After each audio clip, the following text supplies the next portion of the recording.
Assalamualaikum warahmatullahi wabarakatuh, sahabat cendikia. Kita akan belajar tentang PPKN materi kelas 5 tema 8 tentang keragaman budaya dan sosial. Keragaman dalam Al-Quran sudah tertulis di surat Al-Hujurat ayat 13 yang potongan terjemahnya seperti ini. Allah telah menjadikan berbangsa-bangsa dan bersuku-suku supaya kamu saling mengenal.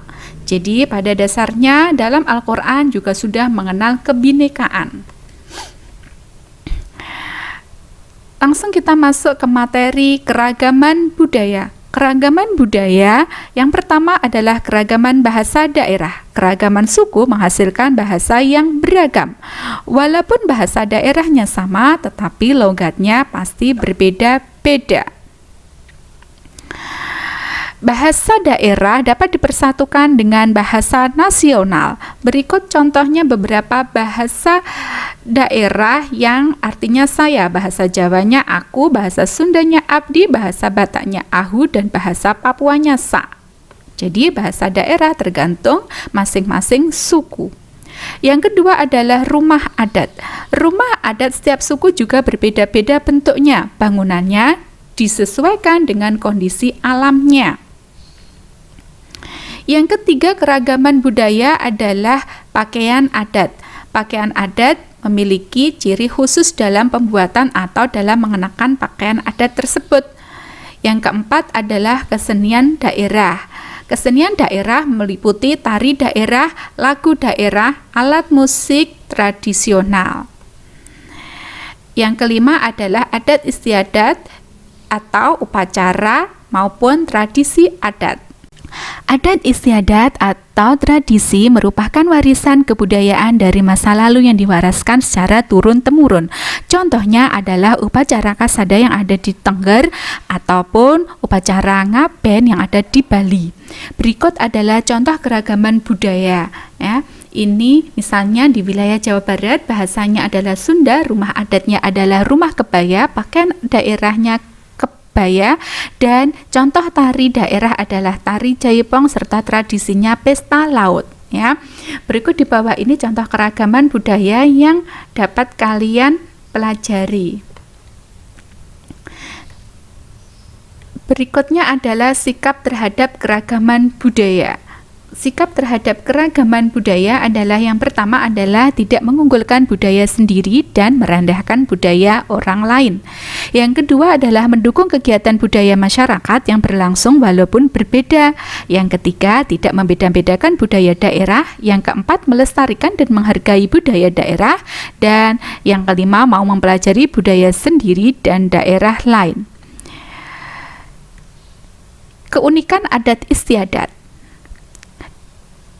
Di Provinsi Bali ada Desa Tenganan yang merupakan desa tertua di Bali dan merupakan salah satu desa Bali Aga, yaitu desa asli suku Bali.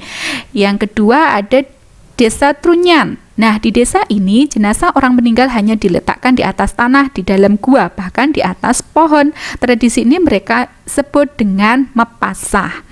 Dan ada Desa Panglipuran yang sangat memegang adat teguh di Bali. Keunikan adat istiadat yang lainnya di provinsi daerah lain contohnya adalah di Yogyakarta, yaitu tradisi rosulan.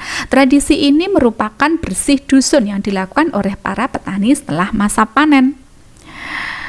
Kegiatan yang mendukung keragaman sosial budaya. Apa saja kegiatan yang mendukung keragaman sosial budaya? Yang pertama adalah mengikuti pawai budaya, misal adanya karnaval budaya. Yang kedua adalah melestarikan sikap menghormati dan menghargai, tidak saling membenci ataupun saling mengejek.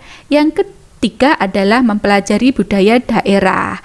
Ini bisa kalian pelajari budaya daerah lain melalui pelajaran SBDP. Yang keempat adalah menjunjung tinggi sikap toleransi antar suku, budaya, dan agama. Nah, sikap ini sangat sesuai dengan surat Al-Hujurat ayat 10-13 bahwa kita harus berbuat baik kepada siapapun, ya, tanpa pandang suku, budaya, agama maupun ras. Yang kelima adalah mengadakan event atau kegiatan yang bertujuan mengembangkan bakat yang bertema pelestarian keragaman sosial maupun budaya. Nah, biasanya ini misalnya dalam suasana hari ulang tahun dari suatu wilayah, misalnya mengadakan kegiatan entah itu pawai ataupun pameran budaya, ya. Kalian dapat mengikutinya. Yang berikutnya adalah keragaman sosial. Keragaman sosial meliputi yang pertama adalah keragaman suku, bangsa, dan ras yang sudah kita bahas di tema kemarin di tema 7. Ciri suku bangsa yaitu tertutup dari kelompok lain, mempunyai nilai dasar yang tercermin dalam kebudayaan dan memiliki komunikasi serta interaksi. Yang kedua adalah keragaman agama dan kepercayaan. Di Indonesia keragaman agama ada 6, yaitu agama Islam, Kristen, Katolik, Hindu, Buddha, dan Konghucu, serta berbagai kepercayaan yang lainnya, baik itu animisme ataupun dinamisme. Yang ketiga adalah keragaman mata pencaharian.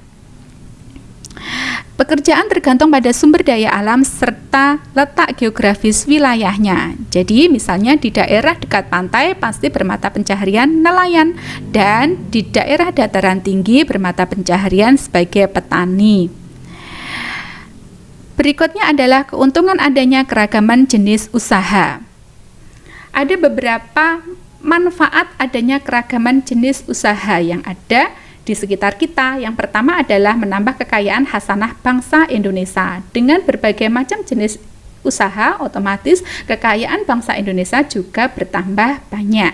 Yang kedua adalah meningkatkan kesejahteraan masyarakat dengan terbukanya banyak lapangan pekerjaan sehingga mengurangi pengangguran. Yang ketiga adalah semakin mempermudah kegiatan manusia karena semakin banyaknya jenis usaha yang ada sehingga kegiatan manusia lebih banyak terbantu. Yang keempat adalah membantu terpenuhinya kebutuhan manusia.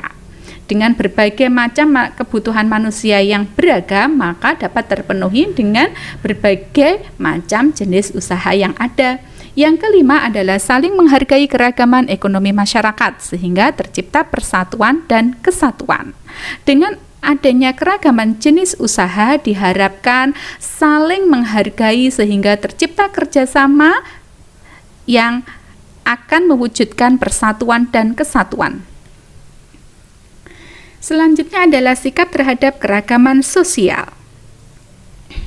Sikap toleransi atas keragaman sosial antara lain yaitu yang pertama adalah tidak menonjolkan rasa kesukuan atau kedaerahan. Jadi kita harus menghindari sikap kaufinisme, yaitu sikap yang membanggakan suku atau daerahnya. Yang kedua adalah tidak membeda-bedakan suku, bangsa, ras, agama maupun golongan. Jadi saat kita bekerja sama ataupun berteman tidak boleh pandang bulu ataupun melihat dan membedakan antara suku, ras maupun agama. Yang ketiga adalah lebih mengutamakan kepentingan bersama daripada kepentingan pribadi, individu maupun golongan. Yang keempat adalah saling menghargai dan menghormati antar suku agama. Jadi kita harus menghargai dan menghormati perbedaan yang ada di antara kita.